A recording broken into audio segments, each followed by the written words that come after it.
आज हम बनाएंगे बहुत ही ज़्यादा टेस्टी और हेल्दी बर्फ़ी। जी हाँ फ्रेंड्स, आज हम गेहूं के आटे से ही बर्फ़ी बनाने वाले हैं जो टेस्ट के साथ हेल्दी भी है। तो आप पहली बार में ही ये बर्फ़ी परफेक्ट बना लेंगे। और गेहूं के आटे से बनने वाली मैंने आपके लिए ये रेसिपी परफेक्ट मेजरमेंट के साथ लेकर आई हूँ, जिससे आपको इसे बनाने में कोई भी दिक्कत कोई भी परेशानी नहीं होगी। एकदम कम बजट में इंस्टेंट बनने वाली ये बर्फ़ी है जो गेहूं के आटे से बनी है, तो बहुत ही ज़्यादा टेस्टी भी है। और हमारी ये गेहूं के आटे की बर्फी परफेक्ट दानेदार बनेगी। तो एक बार आपने अगर इसे बना के खा लिया तो बिल्कुल मुंह में घुल जाने वाली ये बर्फी बनने वाली है। तो बहुत ही ज़्यादा टेस्टी लगती है, लगेगा ही नहीं कि हमने ये गेहूं के आटे से बनाई है। तो हेलो फ्रेंड्स, मैं हूँ रेशमा और मेरे चैनल पर आप सभी का बहुत बहुत स्वागत है। तो अगर ये रेसिपी आपको अच्छी लगे तो लाइक सब्सक्राइब जरूर से कीजिए। तो चलिए इसे बनाना हम शुरू करते हैं। तो यहाँ पर हम एक पैन में 1 कप गेहूं का आटा ले लेंगे। तो इसे हमने अच्छे से छान लिया है और फिर हम इसका इस्तेमाल करेंगे। तो गैस की फ्लेम हम यहाँ पर बिल्कुल स्लो रखेंगे और स्लो फ्लेम पर हम इसे अच्छे से भूनेंगे। तो मैं आपको अब बताऊंगी, इसका टाइम भी बताऊंगी कि हमें कब तक इसे भून लेना है। तो अभी हमें गैस की फ्लेम बिल्कुल स्लो रखनी है। अगर आप हाई या मीडियम फ्लेम पर इसे भूनोगे तो जो आटा है ऊपर से ब्राउन हो जाएगा और अंदर से कच्चा कच्चा लगेगा। तो इस बात का आप ध्यान रखिए, आप बिल्कुल स्लो फ्लेम पर इसे भूनिए। तो 2 से 3 मिनट होने के बाद हम यहाँ पर हाफ कप घी डालेंगे। तो यहाँ पर घी का मेजरमेंट परफेक्ट है। आपको ऐसा लगेगा कि घी ज़्यादा है, तो ऐसा कुछ भी नहीं फ्रेंड्स। आप 1 कप गेहूं का आटा ले रहे हो तो आप आधा कप घी जरूर से डालिएगा। तो अभी आपको इस कंडीशन में लग रहा है, पर आगे जाके परफेक्ट बनेगा और परफेक्ट हमारी बर्फी सेट होगी। तो हलवाई लोग क्या करते हैं कि जैसे 1 कप बेसन लेते हैं या फिर मैदा लेते हैं, वे गेहूं के आटे की तो नहीं बनाते हैं, पर बेसन और मैदे की जरूर बनाते हैं। तो वे जितना मैदा लेते हैं ना या बेसन लेते हैं उतना ही वे घी डालते हैं। मतलब जैसे 1 कप उन्होंने बेसन लिया तो 1 कप ही वे घी डालेंगे। पर हम यहाँ बिल्कुल कम घी डाल रहे हैं, मतलब 1 कप हमने गेहूं का आटा लिया और हाफ कप हमने घी डाला है। बस 5 मिनट हम अच्छे से इसे भूनेंगे और 5 मिनट के बाद हम यहाँ पर 1/4 कप बेसन डालेंगे। क्योंकि गेहूं का आटा है ना, तो गेहूं के आटे को और इन्हेंस करने के लिए, उसका और भी अच्छा फ्लेवर लाने के लिए हम यहाँ पर बेसन डाल रहे हैं। आप चाहो तो यहाँ पर मैदा भी डाल सकते हो, पर मैं आपको यही सजेस्ट करूंगी कि आप यहाँ पर 1/4 कप बेसन डालिए। बेसन से बहुत ही अच्छा टेस्ट आएगा और हमारी जो बर्फी लगेगा ही नहीं कि हमने गेहूं के आटे से बनाई है। बहुत ही अमेजिंग टेस्ट आएगा, यकीन मानिए फ्रेंड्स, एक बार आप जरूर से ट्राई कीजिए।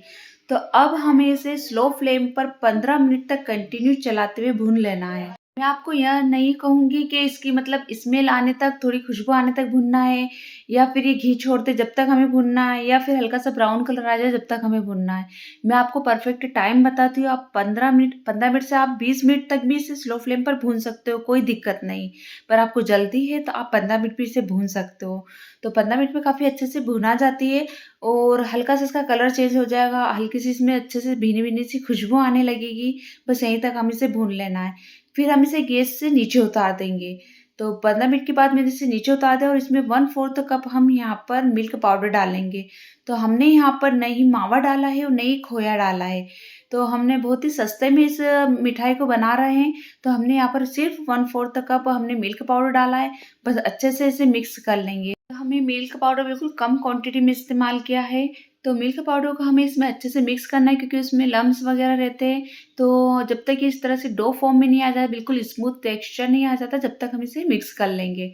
फिर हम एक कढ़ाई लेंगे। कढ़ाई में हम यहाँ पर 1 कप से हल्का सा मैंने कम चीनी ली है। आपको परफेक्ट चीनी का माप बता रही हूँ। अगर आपने इतनी ही क्वांटिटी में ली है चीनी, तो आपकी भी जो मिठाई है, बर्फी है, बिल्कुल परफेक्ट मीठी रहेगी। नहीं ज़्यादा मीठी रहेगी और नहीं कम मीठी रहेगी।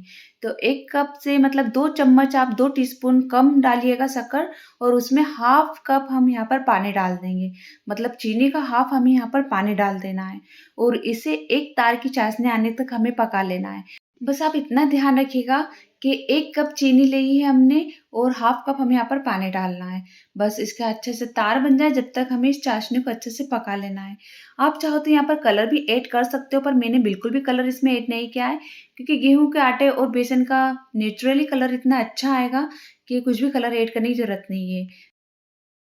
तो आप अच्छे से देख लीजिएगा। मैं बिल्कुल आराम से आपको बता रही हूँ कि बस इस तरह का तार बन जाना चाहिए। जैसे एक तार हमारा बन रहा है, मतलब ज़्यादा मोटा तार नहीं है और एकदम लूज़ तार भी नहीं है। ध्यान दीजिएगा फ्रेंड्स, हमें बस इस तरह का ही तार चाहिए। अगर आपकी चाशनी परफेक्ट रहेगी तो आपकी बर्फ़ी भी परफेक्ट सेट होगी। फिर जो हमारा बेसन और आटे का डो है, उसमें हम हाफ़ टी स्पून इलायची का पाउडर ऐड कर देंगे। तो हमें इस टाइम ही इसमें ऐड करना है और अच्छे से इसे मिक्स कर देंगे। तो इससे क्या होगा कि बहुत ही अच्छा फ्लेवर और खुशबू आएगी। फिर हम क्या करेंगे कि जो हमारी चाशनी, वो सभी चाशनी को हम इसमें ऐड कर देंगे। तब हम इसे बिल्कुल भी नहीं पकाएँगे, आप ध्यान रखिएगा, मैंने गैस पर इसे नहीं रखा है, मैंने किचन प्लेटफ़ॉर्म पे ही इसे रखा है और इसे अच्छे से मिक्स करेंगे। तो आप सोचते होंगे कि कितना सारा इसकी चाशनी है और डो बहुत कम है, मतलब पूरा लिक्विडी टाइप ही दिख रहा है। तो नहीं फ्रेंड्स, एकदम परफ़ेक्ट सेट होगी हमारी बर्फ़ी और मैंने परफ़ेक्ट मेज़रमेंट आपको छोटी-छोटी टिप्स और ट्रिक्स बताई है, ताकि आप भी पहली बार में ये गेहूँ के आटे से बर्फ़ी बहुत ही ज़्यादा टेस्टी बना लेंगे। बस हम इसे नीचे ही इस तरह से चलाते हुए ठंडा कर लेंगे, तो चाशनी का मेज़रमेंट भी परफ़ेक्ट है और सभी चीज़ों का मेज़रमेंट मैंने परफ़ेक्ट बताया है। अगर आपके पास इस तरह का मेज़रिंग कप नहीं है फ्रेंड्स, तो कोई दिक्कत नहीं है, आप कोई कटोरी या फिर आप कोई बाउल भी सेट कर सकते हो। बस अच्छे से हमें मिक्स करते जाना है, जैसे-जैसे हम इसे मिक्स करेंगे एक डो फ़ॉर्म में आ जाएगा। अगर आपको फिर भी समझ में नहीं आ रहा है, तो आप थोड़ा-सा डो लीजिएगा और इस तरह से एक बॉल्स बनाइएगा। अगर हाथों में बिल्कुल भी नहीं चिपक रहा है, तो समझिए कि हमारी जो बर्फ़ी परफ़ेक्ट सेट होगी। अगर आपका जो डो है हाथों में चिपक रहा है इस तरह से बॉल्स बनाने पे, तो कोई टेंशन की बात नहीं, आप थोड़ा-सा उसे गैस पर और पका लीजिएगा और फिर आप चेक कीजिएगा, इस तरह से बॉल्स बन जाने चाहिए। अगर आपकी बॉल्स नहीं इस तरह की बन रही है, तो वो बिल्कुल भी नहीं सेट होगी। तो आप उसे 1 से 2 मिनट तक स्लो फ्लेम पर और पका लीजिएगा, तो आपकी भी जो बर्फ़ी है परफ़ेक्ट सेट होगी। तो इससे भी मैंने आपको स्लो मोशन में बताया है, मैंने आपको ज़्यादा फ़ास्ट करके नहीं बताया ताकि आप अच्छे से समझ सकें।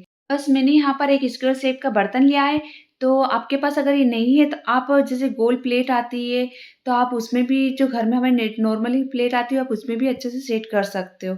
बस ऑयल या घी लगा के आप उसपे इस तरह से बर्फ़ी को सेट कर लीजिएगा, जमा लीजिएगा, तो वो उसपे भी सेट हो जाएगी। तो मैं यहाँ पर इसे स्क्वायर शेप में बर्फ़ी बना रही हूँ, तो मेरे पास ये बर्तन था, तो मैंने यही लिया है।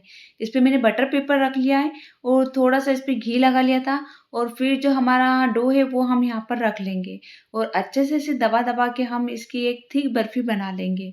तो मैं यहाँ पर इसकी जो थिकनेस है थोड़ी मोटी ही रखूँगी, क्योंकि हलवाई लोग भी थोड़ी मोटी ही बर्फ़ी बनाते हैं, तो मैं यहाँ पर इसकी जो थिकनेस है थोड़ी-सी ज़्यादा ही रखूँगी। तो जब ये हल्का-सा गर्म रहे, जब भी हमें यहाँ पर इसे सेट कर लेना है, तो ये बर्फ़ी फटाफट से सेट हो जाती है और परफ़ेक्ट बनेगी। मैंने आपको परफ़ेक्ट मेज़रमेंट बताया है और यकीन मानिए फ्रेंड्स, अगर आप इस बर्फ़ी को एक बार आपने बना के खा लिया, तो आप हर बार इसी तरीके से बनाएँगे, इतनी ज़्यादा टेस्टी बनती है और लगता ही नहीं, घर में किसी को भी यकीन नहीं हुआ कि ये गेहूँ के आटे से हमने बनाई है। बस हम यहाँ पर सिल्वर वर्क लगा लेंगे, अगर आपके पास हो तो आप लगाइएगा, वरना फुल ऑप्शनल है, आप स्किप भी कर सकते हो। तो मैं बिल्कुल मार्केट की तरह इसे दिखने के लिए यहाँ पर मैंने सिल्वर वर्क लगाया है और आप चाहो तो ड्राई फ्रूट्स भी यहाँ पर लगा सकते हो। तो मैं यहाँ पर काजू, बादाम और थोड़ी-सी पिस्ता मैंने ले ली है और इस तरह से हमें दबाते हुए इस पे लगाना है, क्योंकि मेरी बर्फ़ी जो है अभी से सेट होने लग गई है, तो थोड़ी-सी टाइट हो गई है, तो मैं इसे दबाकर इस पे लगा रही हूँ। तो ये देखिए बहुत ही सुंदर दिखेगी और खाते ही मुँह में घुल जाने वाली हमारी बर्फ़ी है।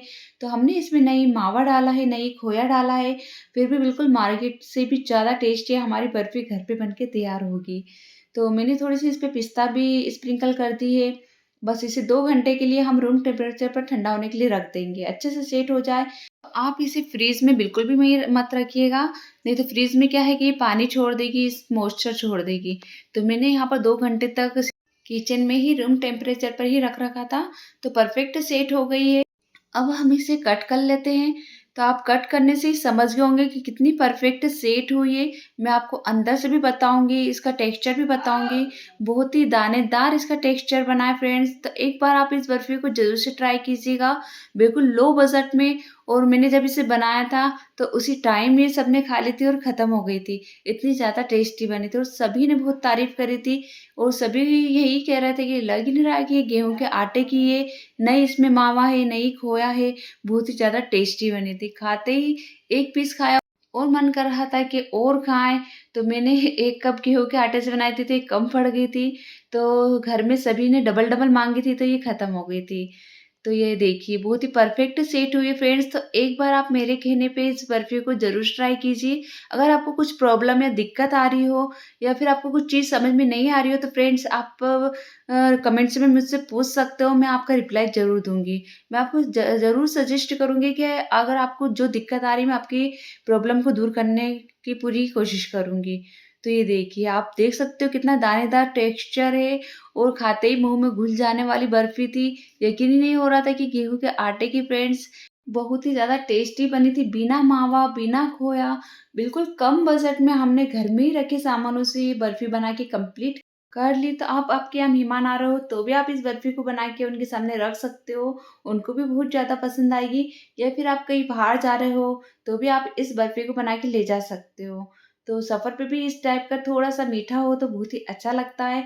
तो एक बार आप इस स्वादिष्ट, लाजवाब, दानेदार बर्फ़ी को ज़रूर से बना के ट्राई कीजिएगा। मस्ट ट्राई रेसिपी फ्रेंड्स, आप सभी को बहुत ज़्यादा पसंद आएगी।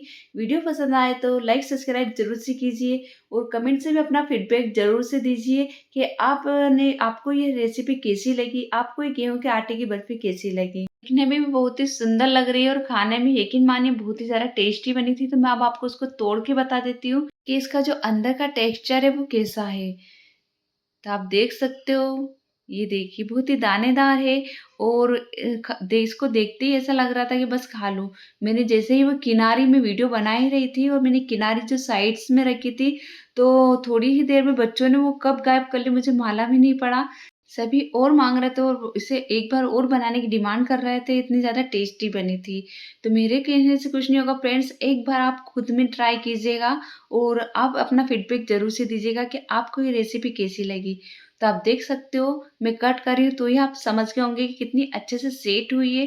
फ्रेंड्स वीडियो पसंद आए तो लाइक सब्सक्राइब ज़रूर से कीजिए। मिलते हैं नेक्स्ट वीडियो में ऐसी ईज़ी और टेम्प्टिंग टेस्टी रेसिपी के साथ। जब तक के लिए अपना ख़्याल रखिए। Thank you for watching my video.